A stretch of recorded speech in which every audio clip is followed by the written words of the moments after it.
Hello everyone. तो आप सभी को स्वागत है हमारे इस यूट्यूब चैनल पर। तो आइए करते हैं अपनी क्लास कंटिन्यू।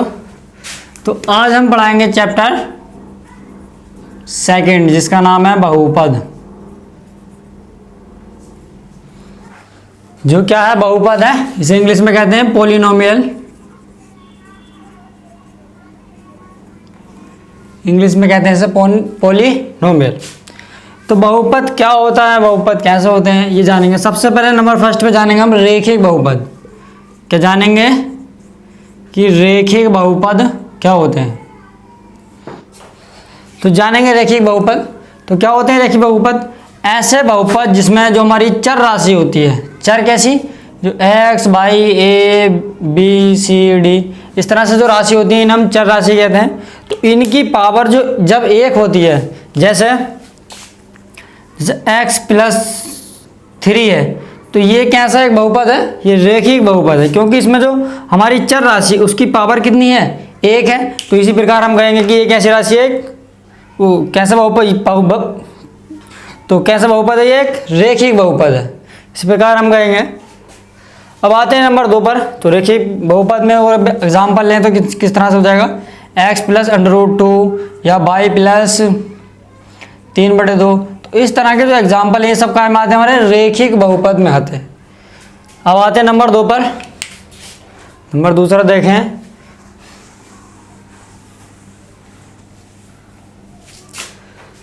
नंबर 2 पर आता हमारा द्विघात बहुपद। तो हम इस चैप्टर में बहुपद के बारे में द्विघात बहुपद में ज़्यादा पढ़ेंगे, ज़्यादातर द्विघात पढ़ने को मिलेगा हमें। तो द्विघात बहुपद क्या होते हैं? ऐसे बहुपद जिनमें क्या होता है, चर राशि की पावर कितनी हो, 2 हो। जो चर राशि हमारी जो x या y है, इसकी पावर कितनी हो, अधिकतम 2 हो। तो ऐसे बहुपद क्या कहलाते हैं, हमारे द्विघात बहुपद कहलाते हैं। फॉर एग्जाम्पल एक एग्जाम्पल से समझते हैं, जैसे x² प्लस 2x प्लस 1। तो ये जो सबसे ज़्यादा पावर है, तो इसमें क्या हो जाएगा, जो सबसे अधिक पावर कितनी है इसमें, 2 है, या अधिक घात 2 है इसकी। तो इसलिए हम कहेंगे कि कैसा बहुपद है, द्विघात बहुपद है। कोई भी बहुपद हमें बताना हो, द्विघात हो, त्रिघात हो या चतुर्थ घात हो, तो बताएंगे उसकी जितनी सबसे अधिक जो पावर होगी, उसमें सबसे अधिक पावर जो होगी उसके अकॉर्डिंग बताएंगे हम कि कैसा ये बहुपद है। अगर बात करें त्रिघात बहुपद की,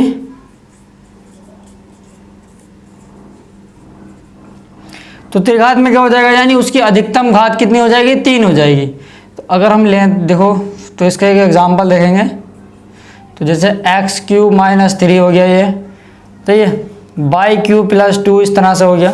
या फिर इस तरह से आ जाएगा x³ plus 2x² plus 3x plus 1। तो इस तरह की जो समीकरण आएंगे वो काय के अंतर्गत आ जाएंगे, हमारी त्रिघात बहुपद के अंतर्गत आ जाएंगे। और द्विघात में क्या होता है, अधिकतम घात 2 हो। त्रिघात में क्या होगा, जब उसकी घात अधिकतम 3 होगी, जो हमारी चर राशि है। तो जानते हैं इसके बारे में।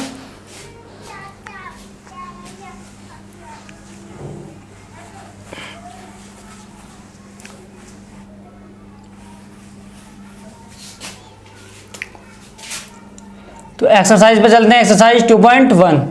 तो 2.1 में क्या कहा है उसने,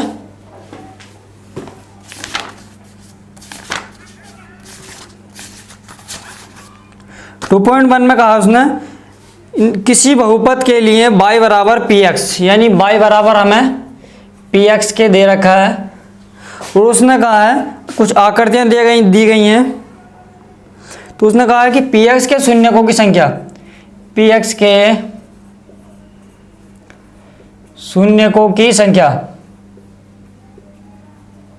हमें बतानी है। px के शून्यकों की संख्या, कुछ ग्राफ दे रखे हैं। जैसे पहला ग्राफ है हमारा,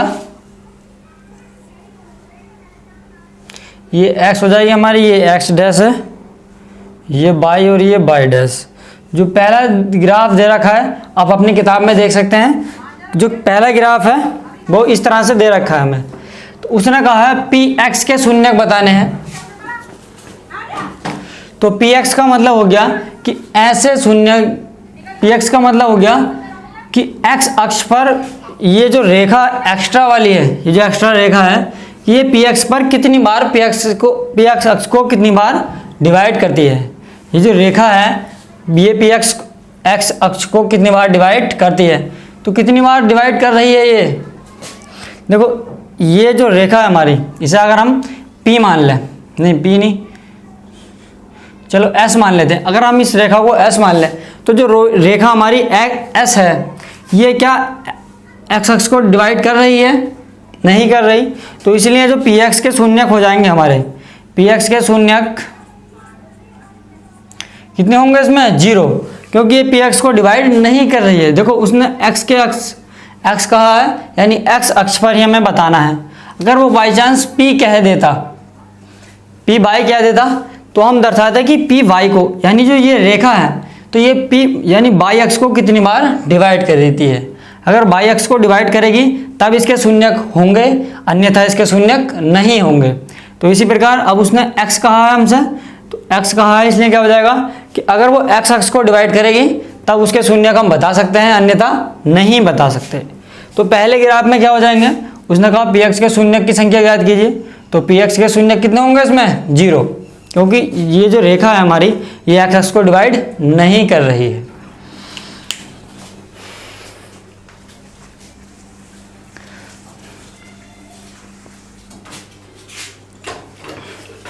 सेकंड है हमारा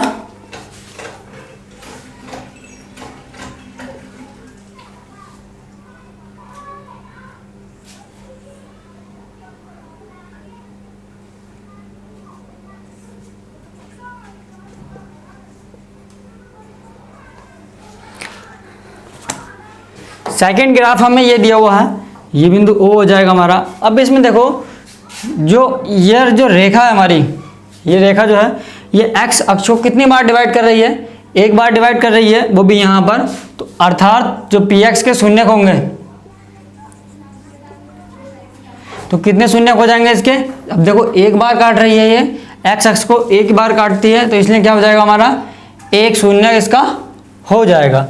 अब हमें देखो बाई अक्ष पर भी काट रही है ये, तो हमें बाई अक्ष से कोई लेना देना नहीं है, क्योंकि उसने पर्टिकुलर x अक्ष के बारे में पूछा है हमसे, तो इसका 1 हो जाएगा। इसी प्रकार अगले में देखते हैं, तीसरे में।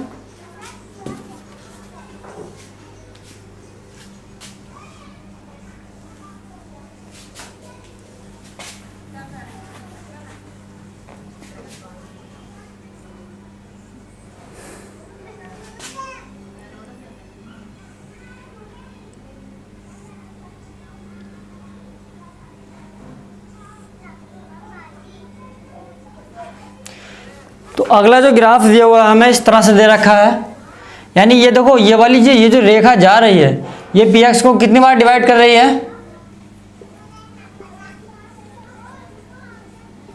ये जो रेखा है px को कितनी बार डिवाइड करती है। देखो एक यहाँ पर डिवाइड कर रही है, एक यहाँ पर और एक यहाँ पर, यानी कितनी बार इसके शून्य कितने हो जाएंगे, 3 शून्यक हो जाएंगे, क्योंकि ये 3 बार डिवाइड करती है। अब बाई अक्ष को डिवाइड कर रही है, हमें बाई अक्ष से कोई लेना देना नहीं है।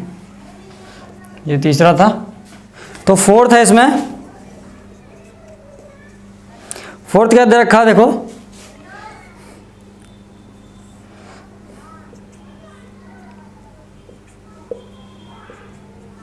फोर्थ हमें ये दे रखा है।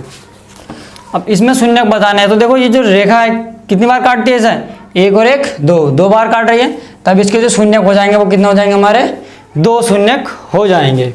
ऐसे अगला 5वां है,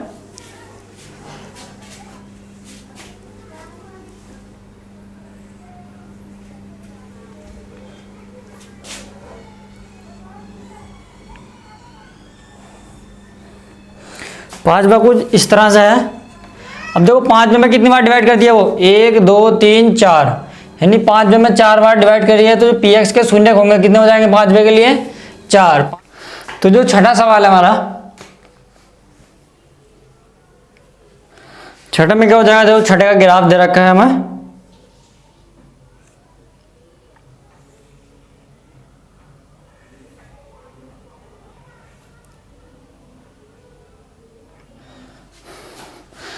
तो छठे का ये ग्राफ दे रखा है, x x डैश, y और y डैश। छठा ग्राफ दे रखा है, देखो अगर ये इसे टच भी करती है, अगर x अक्ष को ये टच भी करती है, तब भी हम क्या करेंगे, एक पॉइंट गिना जाएगा। अब यहाँ पर देखो 1 2 3 ये 2 जगह टच कर रही है सिर्फ और एक जगह काट रही है, तो कितने बिंदु हो जाएंगे इसके? 2 शून्य के कितने हो जाएंगे? 3, यानी ये 3 जगह इसे डिवाइड करती है, तो इसके 3 शून्य हो जाएंगे।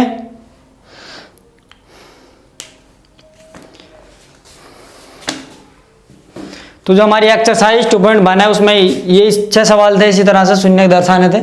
तो आशा करता हूँ समझ में आ गया होगा कि कैसे शून्य दर्शाएंगे और क्या द्विघात समीकरण होती है, क्या बहुपद जो क्या रैखिक समीकरण होती है हमारी, बहुपद कैसे होते हैं। बहुपद होते हैं जिसमें एक से अधिक पद हो, ऐसे पद जिसमें क्या हो एक से अधिक पद हो, उसे क्या कहते हैं हम? बहुपद कहलाते हैं वो।